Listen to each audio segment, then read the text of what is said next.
بسم اللہ الرحمن الرحیم۔ قبر میں انسان جو ہے وہ بور ہوتا ہے یا نہیں ہوتا؟ قبر انسان کے لیے کس طرح ہے؟ آپ صلی اللہ علیہ وسلم کی احادیث اور قرآن اس کے بارے میں ہماری کیا رہنمائی کرتے ہیں؟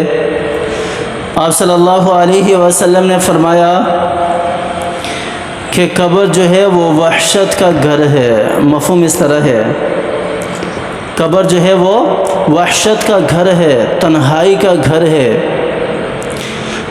قبر کے اندر جب مردے کو ڈالا جاتا ہے تو وہ خوف زدہ ہوتا ہے، اسے وحشت محسوس ہوتی ہے، اگرچہ وہ نیکوکار ہی کیوں نہ ہو، اگرچہ وہ نیک بخت ہی کیوں نہ ہو۔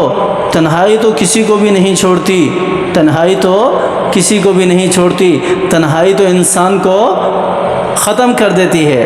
تو پھر آپ صلی اللہ علیہ وسلم کی حدیث ہے، آپ صلی اللہ علیہ وسلم نے فرمایا کہ جب نیک بخت کو قبر میں اتارا جاتا ہے، جب منکر نکیر سوال کر کے چلے جاتے ہیں تو اپنے آپ کو تنہا محسوس کرتا ہے، وحشت میں آتا ہے، تو اللہ تعالیٰ اس کے لیے، اس کی خدمت کے لیے سب سے پہلے تو جنت کی ایک کھڑکی کھول دیتے ہیں جس میں سے خوشبوئیں آتی رہتی ہیں اس کی قبر میں، اور اللہ تعالیٰ اس کے وحشت کو ختم کرنے کے لیے اس کے اعمال کی صورت میں کسی دوسرے جو ہے وہ شخص اس کے پاس آ جاتا ہے جو اس کے ساتھ اس کا دل بہلاتا رہتا ہے، اس کا دل بہلاتا رہتا ہے۔ یہ حدیث کے الفاظ، یہ حدیث کے مفہوم اس طرح کا ہے۔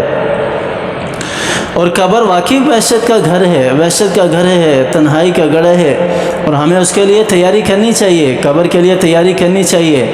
ہم نے ہر ایک نے وہاں جانا ہے۔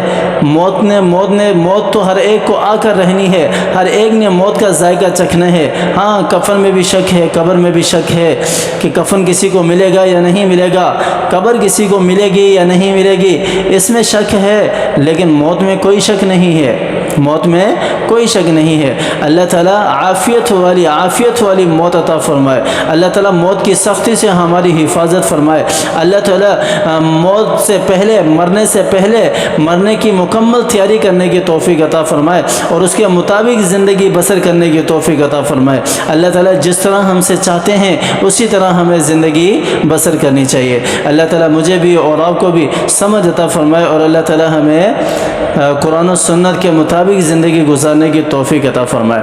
آمین ثم آمین، وآخر دعوانا ان الحمد للہ رب العالمین۔